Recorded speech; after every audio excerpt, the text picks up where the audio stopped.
नमस्कार मित्रों, बहुत बहुत स्वागत है आपका भारद्वाज क्लासेस के अंदर। नाउन प्रोनाउन एडजेक्टिव की क्लासेस हम डिस्कस कर चुके हैं। वीडियो मैंने यूट्यूब पे अपलोड कर दी है, आप देख सकते हैं। आज हम एक डिफरेंट तरीके से, बिल्कुल अलग प्रकार के एक पैटर्न से वोकेबलरी को याद करना सीखेंगे, ईडियम्स को याद करना सीखेंगे, किस तरीके से ईडीएम याद होते हैं। क्योंकि जनरली स्टूडेंट की जो सबसे ज़्यादा बड़ी प्रॉब्लम होती है वो ये होती है कि सर ईडीएम हम रट पाते हैं, याद हमें रह नहीं पाते हैं। तो याद कैसे उनको करें, वोकेबलरी को हम कैसे याद रखें, एक ही वर्ड के जैसे सिनोनिम है उनको कैसे याद रखें, एंटोनिम है उनको कैसे याद रखें, एंटोनिम सिनोनिम को कैसे याद रखें। तो ये सारी चीज़ें आज मैं आपको इस वीडियो में बताऊंगा। तो वीडियो को शुरुआत करने से पहले आप सभी से निवेदन है कि जिसने अभी तक मेरा चैनल सब्सक्राइब नहीं किया है वो भारद्वाज क्लासेस को सब्सक्राइब कर लें, बेल आइकन को प्रेस कर दें और वीडियो पूरी देखने के बाद में अगर अच्छी लगे तो उसे लाइक करें, शेयर करें और कमेंट करना तो बिल्कुल भी ना भूलें। आइए शुरुआत करते हैं। देखिए,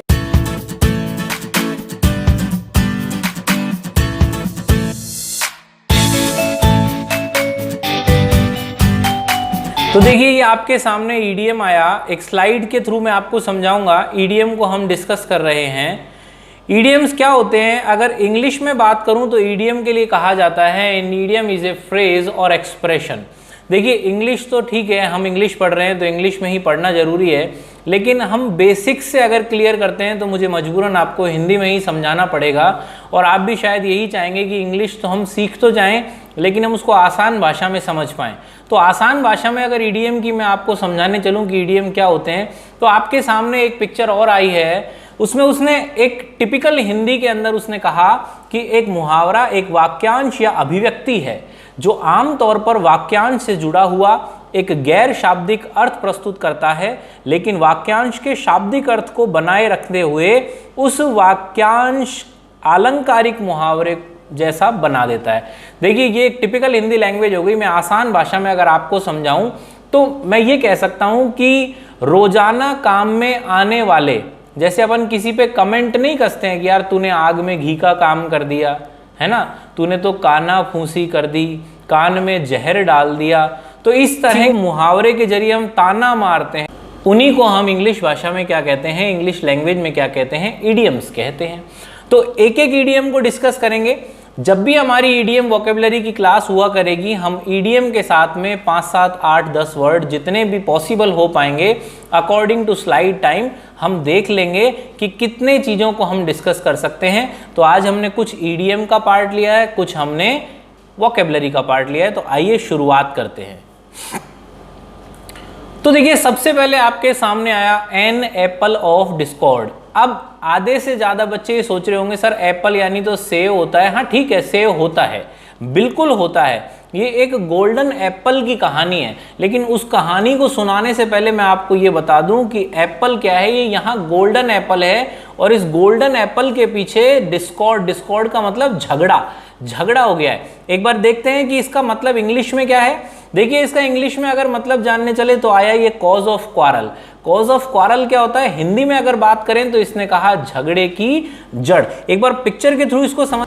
देखिए एक पिक्चर आपके सामने आई। इस पिक्चर में 4 गर्ल आपको दिखाई दे रही हैं। इस पिक्चर में 4 गर्ल में से एक लड़की के हाथ के अंदर गोल्डन एप्पल है और पीछे 3 लड़कियां उसे खड़े देख रही हैं। अब गोल्ड यार किसको बुरा लगता है? सोने का तो आज भाव भी इतना ऊंचा पहुंच चुका है कि हर इंसान को सोना पहनना और सोना लेना अच्छा लगता है।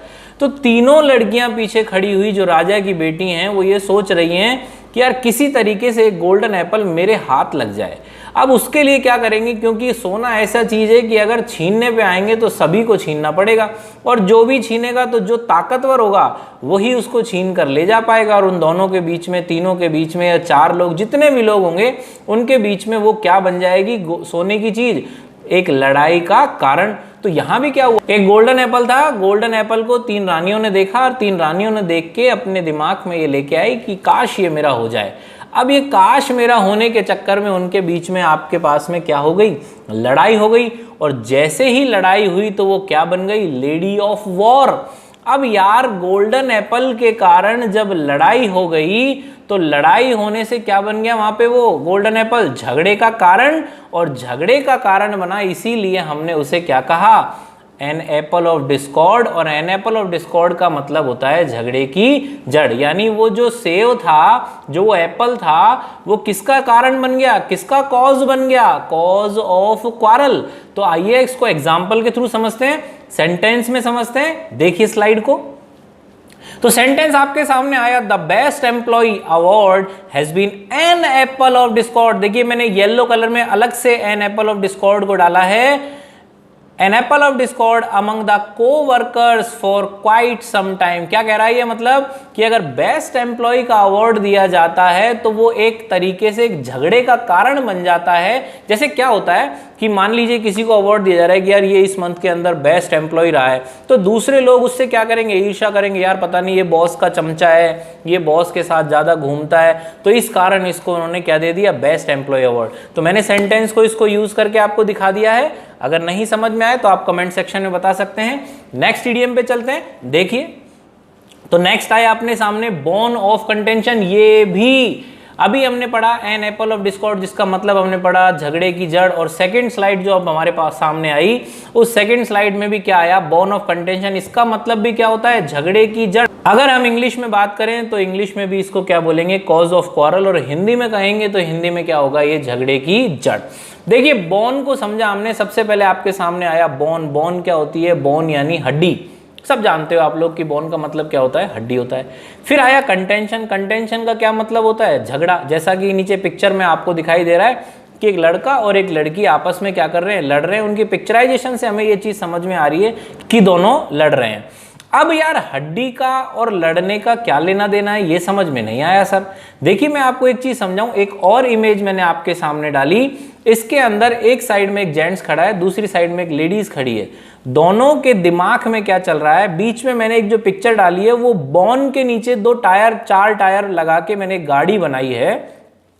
उस गाड़ी से मैं आपको क्या समझाना चाह रहा हूं कि इस समय पर वो जेंट्स भी और वो लेडीज भी दोनों ही उस कार के बारे में सोच रहे हैं कि या तो वो कार खरीदने के बारे में सोच रहे होंगे, वो लास्ट पीस बचा होगा शोरूम के अंदर कि ये मैं ले लूं, या फिर दूसरी लेडीज ये सोच रही होगी कि ये मैं ले लूं।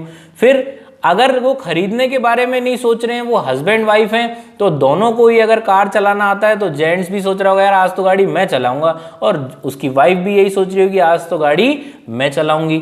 तो ये गाड़ी चलाना या गाड़ी खरीदना, इन दोनों के बीच में क्या बन गया, एक कंटेंशन को जनरेट कर दिया, किसी झगड़े को जनरेट कर दिया, यानी हड्डी का झगड़ा। क्या मतलब, बोन ऑफ कंटेंशन। बोन यानी हड्डी, हड्डी का झगड़ा क्या होता है, हड्डी का झगड़ा कुछ नहीं होता, बोन ऑफ कंटेंशन होता है कॉज ऑफ क्वारल। यानी ये जो कार थी वो चलाने के पीछे इन दोनों के बीच में, या खरीदने के पीछे इन दोनों के बीच में क्या बन गई, झगड़े का कारण। देखिए इसको सेंटेंस में देख लेते हैं एक बार, आइए।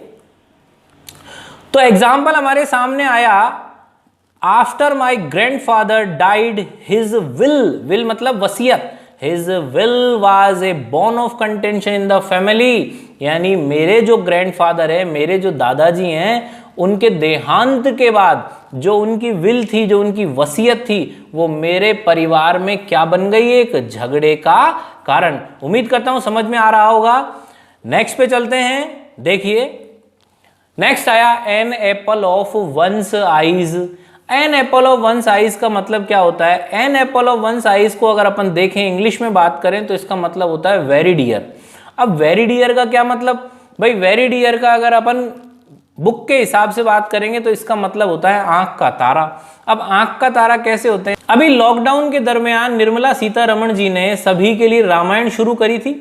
उस रामायण को लगभग सब ने घर बैठकर एंजॉय किया था। तो मैंने उसी पिक्चर के थ्रू मैंने आपको इस ईडीएम को समझाने की कोशिश की है।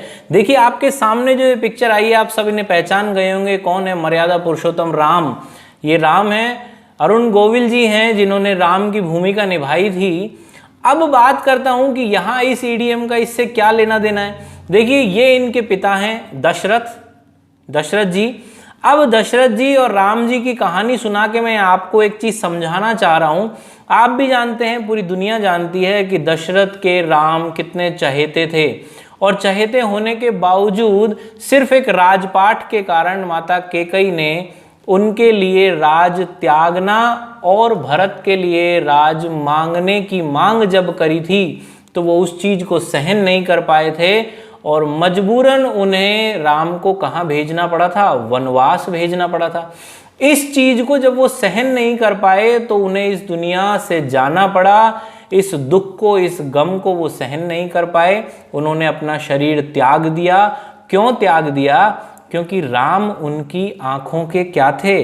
तारे थे। आंखों का तारा होना यानी किसी का बहुत ज्यादा प्यारा होना, और इसीलिए वहां पर इंग्लिश में लिखा हुआ था वेरी डियर।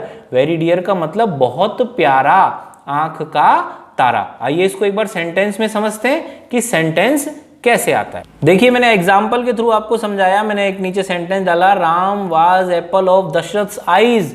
तो इसका मतलब क्या हुआ कि राम दशरथ के क्या हुए? आंख के तारे। तो ये हमने यहां पर सेंटेंस कंप्लीट किया, an apple of one's eyes का। आगे बढ़ते हैं, देखिए तो नेक्स्ट आया हमारे पास to add fuel to the fire. To add fuel to the fire को इंग्लिश में अगर हम बात करें तो क्या आया? टू एग्रेवेट सम सिचुएशन और मैटर, यानी किसी सिचुएशन को और किसी मैटर को उत्तेजित कर देना। एग्रेवेट यानी उत्तेजित कर देना, उसको भड़का देना। और अगर हिंदी में बात करें तो इसने कहा कि और अधिक भड़काने की कार्यवाही करना। देखिए मैं आपको एक चीज छोटी सी बता दूं, मैं एक बार आसान भाषा में आपको समझाता हूं। सब जानते हैं कि ऐड का मतलब क्या होता है? जोड़ना। फ्यूल का मतलब होता है ईंधन, और फायर का मतलब क्या होता है? आग। फिर बोल रहा हूं, फिर रिपीट कर रहा हूं, ऐड का मतलब होता है जोड़ना, फ्यूल का मतलब होता है ईंधन, और फायर का मतलब होता है आग। सर ये जोड़ना, आग, ईंधन में क्यों समझा रहे हो, क्या मतलब है? देखिए आपके सामने जब एक पिक्चर आई, देखिए ऐड का मतलब मैंने अभी आपको बताया, ऐड यानी जोड़ना, फ्यूल यानी ईंधन, फायर यानी आग। अब इसको मैं आपको एक चीज समझा रहा हूं। ये क्या है? आपके सामने जो एक पिक्चर आई है, इस पिक्चर में एक गर्ल है वो बैठी हुई है, एक लड़की है वो बैठी हुई है, और उसके बिल्कुल सामने एक बॉन फायर है। बॉन फायर मतलब जब सर्दियों के अंदर हमें तपना होता है तो घर में जैसे अपन सिगड़ी जलाते हैं, ऐसे ही बाहर रेस्टोरेंट में या होटल्स के अंदर क्या होता है, जो भी होटल होते हैं वहां पर बॉन फायर लगा दी जाती है, जिससे वहां आसपास अगर कोई बैठता है तो उसे सर्दी का एहसास नहीं होता है। तो यहाँ पर क्या हुआ? आग लगी हुई है। अब किसी सरफिरे ने आके क्या करा उसमें, जैसा कि आपको पिक्चर दिख रही है, इसने क्या फ्यूल डाल दिया। फ्यूल यानी ईंधन। अब आग में फ्यूल डालोगे तो यार शांत तो होगी नहीं, क्या होगी? आग भड़केगी, भड़क गई, पिक्चर आपके सामने आ गई। तो वहां पर क्या हो गई? आग बहुत ज्यादा लग गई। कहते हैं ना यार, आग में तू घी का काम मत करे। कोई खूब बोलते हैं अपन डेली यूज में, डेली लैंग्वेज में भी अपन किसी को ताना मार देते हैं कि यार तू आग में घी का काम मत करा कर। तो वो आग में घी का काम करना ही क्या होता है? Add fuel to the fire. Add fuel to the fire को अगर आसान भाषा में समझाऊं तो उसका मतलब है आग में घी का काम करना। और आग में घी डालने का मतलब क्या हो गया? आग को भड़काना, यानी इसीलिए उसको हिंदी में कहा जाता है और अधिक भड़काने की कार्रवाई करना। तो एक बार इसका एग्जाम्पल देखते हैं, आइए। I had plenty to say about the situation, but I was afraid I would add fuel to the fire, so I kept my mouth shut. मैं बहुत कुछ कह सकता था इस सिचुएशन के बारे में, लेकिन मैं डर गया और मैंने कुछ भी नहीं बोला। मैंने अपने मुंह को बंद रखा। क्यों? क्योंकि कहीं ऐसा नहीं हो कि मैं किसका काम कर दूं? आग में घी का काम। यानी मेरे बोलने के कारण ऐसा ना हो जाए कि कहीं और अधिक कोई भड़क जाए। तो इसी को बोलते हैं add fuel to the fire. आगे बढ़ते हैं नेक्स्ट स्लाइड पर। नेक्स्ट आया अपने पास में a bed of roses. A bed of roses. अब रोज तो सब जानते हैं, सबको अच्छा लगता है, गुलाब खूब सूंघते हैं अपन। गुलाब को सूंघते हैं ना, क्या होता है? फूल होता है, फ्लावर बोलते हैं अपन। तो बहुत अच्छी खुशबू होती है उसकी। लेकिन बेड और रोज को अपन कैसे कनेक्ट करेंगे? सर हमें थोड़ा समझाइए। देखिए बेड और रोज की अगर मैं बात करूं आपसे, तो सबसे पहले हम इसका एक बार इंग्लिश मीनिंग जान लेते हैं क्या होता है। इंग्लिश में अगर कहें तो ये होता है an easy and comfortable situation, यानी आरामदायक स्थिति। हिंदी में क्या कहते हैं इसको? सरल और आराम की स्थिति। जैसा हमने इंग्लिश में समझा वो इसका क्या हुआ हिंदी का मतलब। तो सर पिक्चराइजेशन के थ्रू आगे बढ़ते हैं इसको। चलिए, पहला मैंने आपको जो बेड दिखाया उस पर किसी तरह का कोई मैट्रेस नहीं है, किसी प्रकार की कोई बेडशीट नहीं है, कोई जैसे अपन अगर घर में भी बात करूं तो जैसे अपन गाँव के अंदर बाहर खाट पर सोते टाइम गुदड़ी बिछा लेते हैं, है ना। किसी भी तरह का कोई कंफर्टेबल जोन बना लेते हैं, छोटा सा गद्दा डाल लिया, छोटी सी चद्दर डाल ली, वो भी नहीं है। एक तो यार इस पर सोए अपन, कैसा लगेगा? बड़ा थोड़ा सा वो पलंग चुभेगा, बेड हमें चुभेगा, है ना। एक मैंने आपको भैया बढ़िया मैट्रेस वाला बेड दिया, उस पर बढ़िया मैंने आपको बेडशीट डाली, और अब इस पर बोलकर देखा कि यार एक बार इस पर लेट के देखो कैसा लग रहा है। बोला सर हाँ आराम है।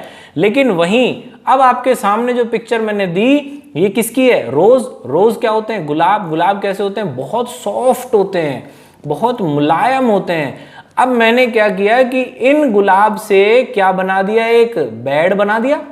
आपके सामने पिक्चर आ चुकी है। इस बेड पर मैंने जब आपको बोला कि यार इसको लेट कर देखो, इस पर लेट कर देखो, तो आपको कैसा लगेगा? बहुत ही अच्छा लगेगा। क्यों? ज्यादा होने के कारण जो गुलाब हैं, जो रोज हैं, वो कैसा फील कराएंगे? सॉफ्टनेस का। कैसा फील कराएंगे? सॉफ्टनेस का। और ज्यादा देखिए, जो हमने जो बेड बनाया रोज वाला, वो रोज से बनाया। रोज से बनाया तो रोज कैसा होता है? बहुत ज्यादा कैसा होता है? सॉफ्ट होता है ना। अब बहुत ज्यादा सॉफ्ट होता है, ज्यादा वो अपन ने क्वांटिटी में लिए, ज्यादा क्वांटिटी में हम रोज पेटल्स को एक साथ रख देंगे तो वो कैसा फील कराएंगे? स्पॉन्जी। जैसे अपन बाजार से अगर गुलाब के फूल खरीद कर लेके आते हैं और एक वो पॉली बैग के अंदर अपने को जो शॉपकीपर देता है तो वो कैसा हो जाता है? अपन उसको पकड़ते हैं तो बहुत ज्यादा स्पॉन्जी हो जाता है। सेम चीज यहां पर होगी कि हम ऐसे बेड पर सोए जो किससे बना हुआ था? फूलों से बना हुआ था, गुलाब की पत्तियों से वहां पर बना हुआ था उसका मैट्रेस। तो आपको जो स्थिति होगी, सोने का जो कंफर्ट जोन होगा वो बहुत ज्यादा कैसा होगा? आरामदायक। और उसी को कहते हैं ए बेड ऑफ रोजेस। आई बात समझ में? एग्जाम्पल देख लेते हैं इसका। एग्जाम्पल आया, life isn't always a bed of roses, you know, यानी तुम जानते हो कि जिंदगी हमेशा सरल और आरामदायक नहीं होती है। तो अब आया अपने सामने एडम्स एल। एडम्स एल को अगर इंग्लिश में बात करें तो इसका मतलब होता है प्योर वाटर। प्योर वाटर यानी शुद्ध जल।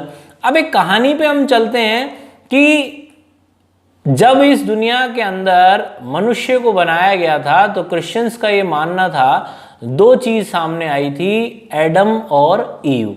एडम का मतलब था पुरुष और ईव का मतलब था स्त्री। और जब वो इस दुनिया में सबसे पहले आए थे तो उन्हें भगवान के द्वारा क्या पिलाया गया था? पानी पिलाया गया था। और भगवान अपने आप में एक प्योर स्पिरिट होती है, इसीलिए कहा जाता है एडम्स एल को शुद्ध जल। एडम्स एल यानी प्योर वाटर। पीने के लिए उन्हें सबसे पहले क्या मिला था? पानी मिला था। और वो पानी क्या था? शुद्ध था। इसीलिए इसको ईडीएम के रूप में अगर बात करें तो एडम्स एल का मतलब होता है शुद्ध जल। आइए एक बार सेंटेंस में देखते हैं इसको एग्जाम्पल के साथ। सेंटेंस आया हमारे सामने, वी आर टी टोटलर्स, हम शराब त्यागी हैं। We will each have a glass of Adam's ale please. हम सब क्या लेंगे? शुद्ध पानी पिएंगे। यानी ये कह रहा है कि भैया हम तो शराब त्यागी, हम तो सिर्फ क्या पीना पसंद करेंगे? पानी को ही पीना पसंद करेंगे। देखो दूसरा आया, if the kids feel tired, अगर बच्चे कैसा महसूस करते हैं? थका थका सा महसूस करते हैं, let them have a glass of Adam's ale, तो उन्हें क्या पिलाइए आप? एक शुद्ध पानी का एक ग्लास पिलाइए फ्रॉम द टैप। किससे? नल से। तो देखिए एडम्स एल का हमें समझ में आ गया कि एडम्स एल का मतलब क्या होता है? शुद्ध जल। नेक्स्ट स्लाइड पे मूव करते हैं। देखिए नेक्स्ट है हमारे सामने, to add insult to injury. Add insult to injury का क्या मतलब? देखिए मैं पहले वही आपको किसी भी चीज को समझाने से पहले मैं एक छोटी सी चीज बता देता हूं। ऐड यानी वही जोड़ना, इंसल्ट यानी उपहास। इंसल्ट का मतलब उपहास यानी बेइज्जती हो गई। और इंजरी यानी चोट लगने पर क्या हुई? बेइज्जती। सर चोट लगने से बेइज्जती कैसे होती है? देखिए एक बार पहले इसका इंग्लिश में मतलब देख लेते हैं। इंग्लिश में हमने बात करी तो इसने कहा to harm as well as humiliate. अब साहब अगर हिंदी में पूछें तो इसने कहा जले पर नमक छिड़कना। सर इंजरी में नमक का क्या लेना देना है? देखिए मैं आपको पिक्चर के थ्रू समझाता हूं। इस पिक्चराइजेशन को देखिए आप ध्यान से, आगे बढ़ते हैं। तो देखिए ये आपने साहब 8th बोर्ड का एग्जाम दिया।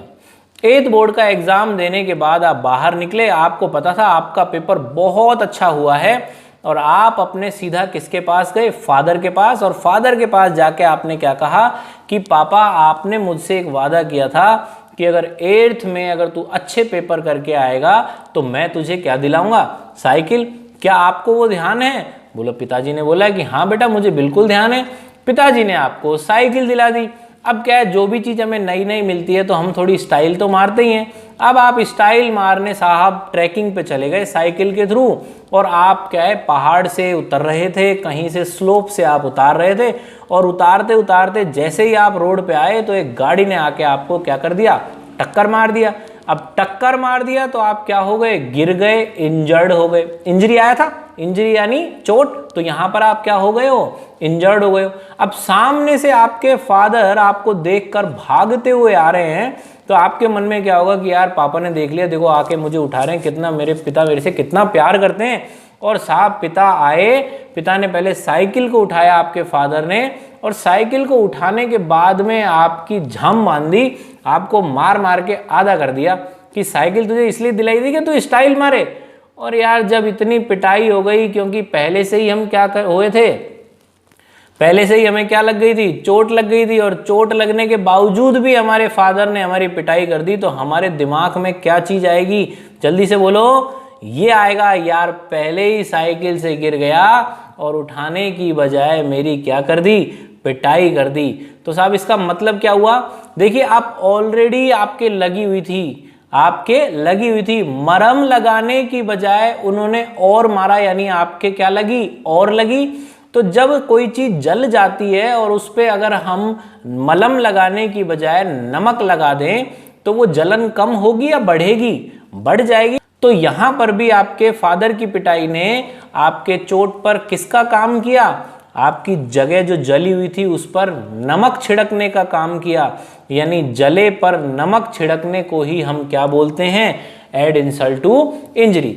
सेंटेंस हमारे सामने आ चुका है, एग्जांपल देखिए, first they lost the football match and then to add insult to injury one of player was suspended for cheating. वो पहले ही फुटबॉल मैच हार चुके थे और उसके बाद में उनके ऊपर जले पर नमक छिड़कने का काम किसने किया, एक प्लेयर ने चीटिंग करी, और इस कारण से उसे वहां से निकाल दिया गया, सस्पेंड कर दिया गया।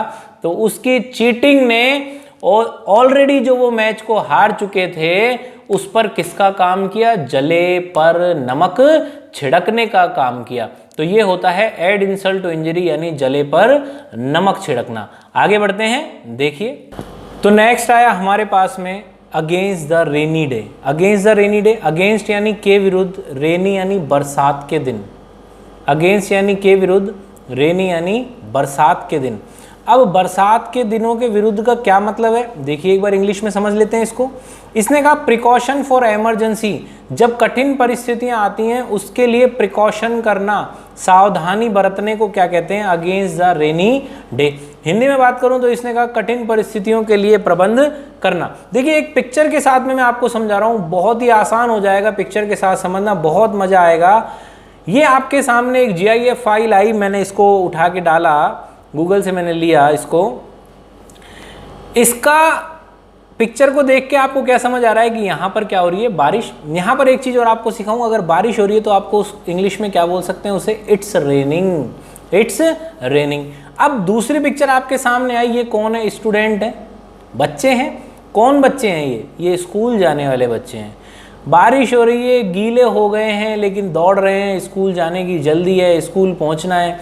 बारिश इनके बीच में क्या रुकावट का काम कर रही है, यस, बारिश इनके बीच में क्या बन रही है, रुकावट बन रही है, मुसीबत बन रही है। ये लड़कियां स्कूल जा रही हैं, पिक्चर आप इसमें सामने देख रहे हो, इनके पैर नी तक पानी में हैं, घुटने तक पानी में डूबे हुए हैं पैर, और फिर भी ये अम्ब्रेला को लेकर, अम्ब्रेला को अपने ऊपर रखकर ये स्कूल जा रही हैं। तो क्या इन्हें अच्छा लग रहा है कि इस बारिश के पानी में से जाना, नहीं, इनका डेडिकेशन है, पढ़ने को लेके इनका डेडिकेशन है। हर चीज़ में लगन बहुत ज़रूरी होती है बच्चों, इनका डेडिकेशन है, इनको स्कूल पहुंचना है। बारिश इनके लिए रुकावट जरूर बन रही है, लेकिन उस रुकावट के लिए इन्होंने क्या कर लिया, अरेंजमेंट कर लिया, प्रबंध कर लिया। अगेंस्ट द रेनी डे अपन ने पढ़ा, अगेंस्ट का मतलब के विरुद्ध, रेनी डे यानी बरसात के दिन। अब इन लड़कियों ने रेनी डे के अगेंस्ट में क्या किया, अम्ब्रेला का अरेंजमेंट किया। यहाँ पर ये लड़के अगर मान लीजिए कोई पन्नी ओढ़ के जाता है, एक पॉली बैग अगर ओढ़ के, जैसे पहले गाँव के अंदर बच्चों के पास अम्ब्रेला नहीं होता था, वो पॉली बैग को सिर पर रख के उसी पॉली बैग में उस अपनी बुक्स को पूरा रोल करके फोल्ड करके लेके जाते थे। या फिर क्या होता था पुराने गाँव के अंदर, जो अपने सीमेंट बैग होते थे, सीमेंट के जो कट्टे जिनको बोलते हैं, सीमेंट्स के जो बैग होते थे, उस बैग को भी ओढ़कर बीच में से साइड में से काट के उसको हाथ में ऐसे पहन के और उसको पहनकर भी वो चले जाते थे। चाहे किसी भी तरीके से वो स्कूल पहुंचते थे, वो अपना क्या करते थे, अरेंजमेंट करते थे, प्रबंध करते थे, किसको लेके, बारिश के खिलाफ, बारिश के विरुद्ध, बारिश के अगेंस्ट वो क्या करते थे, प्रबंध करते थे। तो अब सामने वापस आपके एक पिक्चर आई, इस पिक्चर से आपको क्या समझ में आ रहा है, क्लास चल रही है, इस क्लास के ऊपर जो रूफ है उसको उन्होंने पॉलीथीन से कवर किया हुआ है, यानी बारिश से परेशान है, पॉलीथीन ऐसे ही तो कोई लगाएगा नहीं। अब पॉलीथीन लगी हुई है तो बारिश आ रही है, और बारिश के कारण पॉलीथीन लगाई, यानी हमारी जो रूफ है वो ऊपर से पानी गिर रहा है, बूंद बूंद करके वो पानी टपक रही है, रूफ छत से पानी गिर रहा है, और उस छत से पानी गिरने से बचाने के लिए कि बच्चे आराम से बैठकर पढ़ सकें, हमने एक पॉलीथीन लगा दी। और उस पॉलीथीन को लगाने पर हमने क्या किया, अगेंस्ट द रेनी डे किया। अगेंस्ट द रेनी डे का मतलब हमने जो कठिन परिस्थिति थी हमारी, बारिश की बूंदें जो छत से आ रही थी टपक कर, उसके लिए हमने क्या लगा दी, वहां पे एक पॉलीथीन लगा दी। उसके पॉलीथीन लगाने के बाद में हमारी क्लास यथावत चलती रही। तो सेंटेंस में समझते हैं एक बार इसको, एग्जाम्पल को देखिए। हमने कहा we should save money against rainy day, कि यार मुश्किल दिनों के लिए हमें पैसा जोड़ लेना चाहिए। देखिए क्या मतलब, सीधा सीधा सा कहने का ये मतलब है कि मुसीबत हमारी ज़िंदगी में कभी पूछकर नहीं आती है, पूछकर मुसीबत हमारी ज़िंदगी में दस्तक नहीं देती है, अचानक आती हैं मुश्किलें। लाइफ में हमेशा सडन आएंगी, आपको अंदाजा भी नहीं रहेगा। ऐसा नहीं है कि मोबाइल पे फ़ोन करेंगे कि हाँ भाई मैं मुसीबत बोल रही हूँ और मैं आ रही हूँ, समझ जाओ, ऐसा कभी नहीं होगा।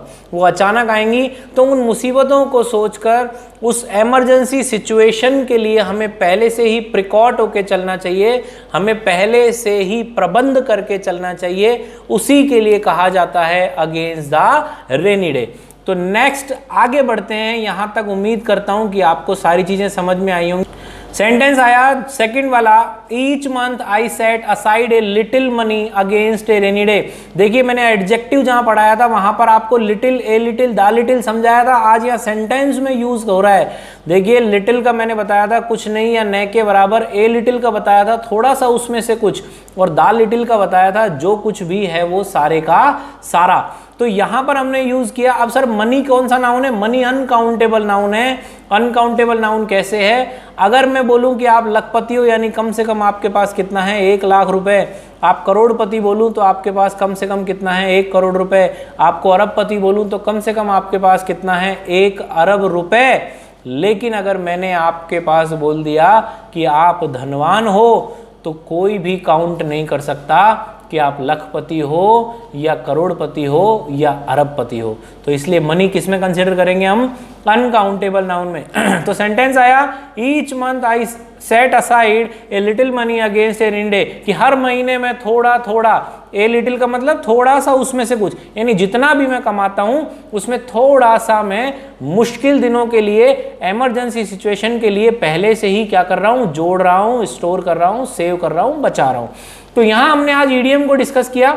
मूव करते हैं वोकैबुलरी की ओर। आज हम सिनोनिम याद करेंगे।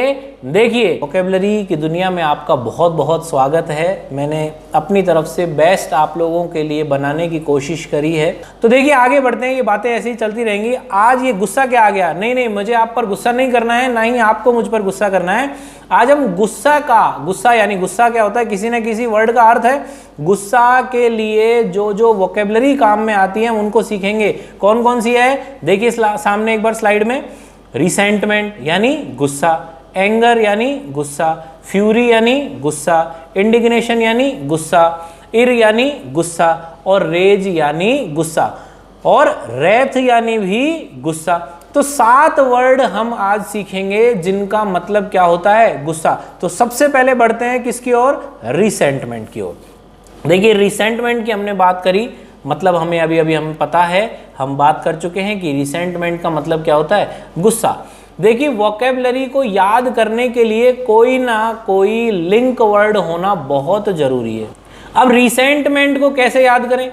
लिंक वर्ड इसका आया रिसेंट। अपन बहुत बोलते हैं ना यार, रिसेंटली ये काम हुआ है, रिसेंटली मैं ये करके आया हूं, रिसेंटली मैं वो करके आया हूं। तो लिंक वर्ड क्या मिला हमें? रिसेंट। रिसेंट से हमें क्या याद रखना है? रिसेंटमेंट। रिसेंट हाल ही में, और रिसेंटमेंट गुस्सा। तो रिसेंट क्या बना? Link word. और वोकेबलरी हमें क्या याद हुई? रिसेंटमेंट। तो रिसेंटमेंट यानी गुस्सा। एक बार सेंटेंस भी देख लेते हैं कि सेंटेंस में रिसेंटमेंट का मतलब क्या निकल के आता है। तो एग्जाम्पल आपके सामने आया, he expressed his resentment of new policy, यानी जो न्यू पॉलिसीज आई उसके ऊपर उसने अपना क्या दिखाया? गुस्सा दिखाया। तो रिसेंटमेंट हमें याद हो गया। वापस से रिकॉल कर लीजिए, लिंक वर्ड क्या मिला? रिसेंट। रिसेंट से क्या बना? रिसेंटमेंट। देखिए रिसेंट का मतलब हाल ही में होता है, उसकी स्पेलिंग अलग है, ये सिर्फ लिंक वर्ड है। याद रखने के लिए बता रहे हैं, मैं लिंक वर्ड वही यूज लूंगा जो हम नॉर्मल डेज में रोजाना की बोलचाल में काम में लेते हैं, उन्हीं को मैं लिंक वर्ड के रूप में आपको यहां पर बताऊंगा। तो लिंक वर्ड हमें मिला रिसेंट, और रिसेंट से हमें ध्यान रख पाएंगे कि रिसेंटमेंट। रिसेंटमेंट का मतलब गुस्सा। आगे बढ़ते हैं, एंगर आया। एंगर का मतलब हम जानते हैं, अभी बात भी कर चुके हैं हम फर्स्ट स्लाइड में वोकेबलरी वाली में, कि रिसेंटमेंट का मतलब गुस्सा होता है, एंगर का मतलब गुस्सा होता है, इर का मतलब गुस्सा होता है, फ्यूरी का मतलब गुस्सा होता है। इन्हीं सब में से नेक्स्ट हम बात कर रहे हैं एंगर की। तो एंगर का लिंक वर्ड क्या आया? खूब बोलते हैं ना यार, अंग्रेज मत बने, है ना, कोई अपने सामने इंग्लिश बोलने लग जाता है तो यार ज्यादा अंग्रेज मत बने। तो अंग्रेज एंगर, अंग्रेज एंगर, एंगर अंग्रेज। अंग्रेज हमें ध्यान रखना है, अंग्रेज खूब बोलते हैं, अपन नॉर्मल अपने दोस्त को बोल देते हैं, अगर कोई जरा सी भी इंग्लिश बोलने लगेगा तो यार ज्यादा एंगर मत, ज्यादा अंग्रेज मत बने, बोलते हैं ना। तो अंग्रेज से हमने क्या बनाया? एंगर। तो अंग्रेज क्या बना? Link word. वोकेबलरी क्या बनी? एंगर। और एंगर यानी गुस्सा। सेंटेंस को देख लेते हैं। सेंटेंस आया, I took all my frustration and anger out on you. मैंने सारा मेरा जो फ्रस्ट्रेशन था, मेरा गुस्सा था, वो मैंने तुम पर निकाल दिया। तो एंगर याद हो गया, अंग्रेज लिंक वर्ड हुआ, एंगर वोकेबलरी हुई, एंगर यानी गुस्सा। आगे बढ़ते हैं, फ्यूरी आया। फ्यूरी का मतलब गुस्सा होता है। लिंक वर्ड की बात कर लेते हैं, फेरी। सब जानते हैं फेरी क्वीन होती है, तो फेरी से फ्यूरी, फेरी फ्यूरी, फेरी फ्यूरी। लिंक वर्ड क्या मिला हमें? फेरी। वोकेबलरी क्या याद हुई? फ्यूरी। फ्यूरी से क्या बना? गुस्सा। फ्यूरी का मतलब क्या बना? गुस्सा। सेंटेंस की बात करें, फ्यूरी टर्न्ड हर फेस ब्राइट रेड, यानी जब किसी को गुस्सा आता है तो उसका चेहरा क्या हो जाता है? लाल हो जाता है। तो लिंक वर्ड क्या मिला? फेरी। फेरी से क्या बनाया? फ्यूरी। तो फेरी याद रहेगा हमें, अपने घर में छोटी बच्चियां होती हैं, वो फेरी क्वीन बनती है ना, क्वीन बनने की कोशिश करती हैं, तो फेरी हमने याद रखा, लिंक वर्ड, और फेरी से हमने क्या बनाया? फ्यूरी। और फ्यूरी का क्या मतलब होता है? गुस्सा। आगे बढ़ते हैं, इंडिग्नेशन। इंडिग्नेशन यानी भी गुस्सा। लिंक वर्ड क्या आता है देख लेते हैं। लिंक वर्ड आया इंडिया। अरे सर, इंडिया से इंडिग्नेशन का क्या लेना देना है? देखिए, इंडिग को मैं अलग हटा दूं तो क्या बचा? नेशन। नेशन बचा, और इंडिया क्या है? नेशन है, देश है। तो इंडिया का हमने क्या, इंडिया से क्या याद रखा हमने? इंडिग। इंडिया से क्या याद रखा? इंडिग। और इंडिया क्या है? नेशन है, देश है। तो इंडिग्नेशन, इंडिग्नेशन। लिंक वर्ड क्या मिला? इंडिया। इंडिया से हमने क्या याद रखा कि इंडिया एक नेशन है, यानी इंडिग्नेशन। और इंडिग्नेशन यानी गुस्सा। सेंटेंस का यूज देखते हैं। His response was one of high indignation, कि उसका जो रेस्पॉन्स था, उसने जो मुझे रेस्पॉन्स किया, मुझे जो जवाब दिया, वो एक तरीके का क्या था? गुस्से में मुझे जवाब दिया, गुस्से भरा था। आगे बढ़ते हैं, इर आया नेक्स्ट वर्ड हमारे सामने। इर को हमने बोला, इर यानी गुस्सा होता है। लिंक वर्ड देख लेते हैं इसका, इरिटेट। खूब बोलते हैं, अरे यार तू मुझे इरिटेट मत करे बोलते हैं कि यार तू मुझे इरिटेट मत करे। इरिटेट, इर। इरिटेट का टेट हटा दो, क्या बच गया? इर बच गया। इर यानी गुस्सा। स्पेलिंग अलग होगी, सिर्फ हमें उसका वर्ड याद रखना है। लिंक वर्ड क्या याद रखना है? इरिटेट। इरिटेट से स्टार्टिंग वाला हमने जो उठाया वो क्या बचा? इर बचा। इर यानी गुस्सा। सेंटेंस का यूज देख लेते हैं एक बार। सेंटेंस आया हमारे सामने, Damien could feel his ire through the screen, कि यार डैमियन फील कर लेता है उसके गुस्से को स्क्रीन पर देखकर। तो लिंक वर्ड क्या आया? इरिटेट। इरिटेट से क्या बना? इर। इर का मतलब क्या होता है? गुस्सा।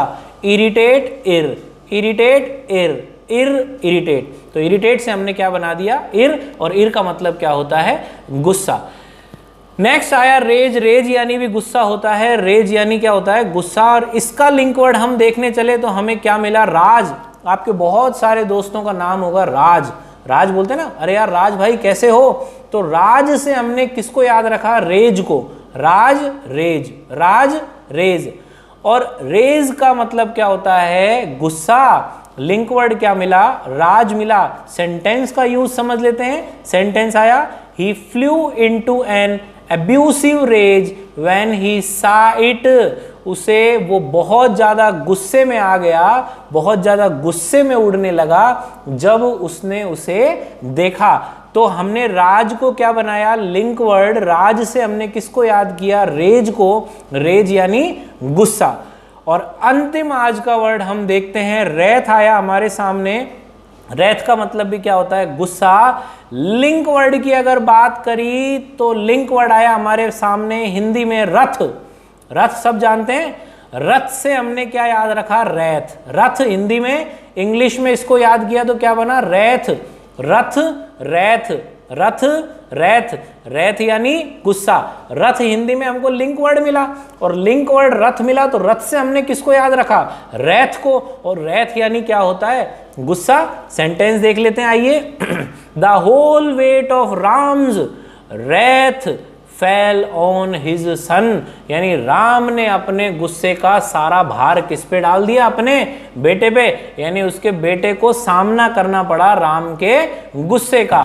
तो लिंक वर्ड आया रथ, और रथ से क्या बना, रैथ। तो ये था हमारा वोकेबलरी और ईडीएम का सेशन। बने रहिए हमारे साथ, लगातार वीडियोस को देखते रहिए। पिछले जो भी वीडियोस अपलोड किए हैं उनको देखते रहिए। वोकेबलरी और ईडीएम का जो पैटर्न है हमारा इसी तरीके से चलता रहेगा, पूरे पिक्चराइजेशन के साथ चलेगा। उम्मीद करता हूं कि आज की वोकेबलरी और ईडीएम की क्लास में आपको बहुत मजा आया होगा। लाइक कीजिए, कमेंट कीजिए, शेयर कीजिए और हमारे साथ बने रहिए। नमस्कार, धन्यवाद।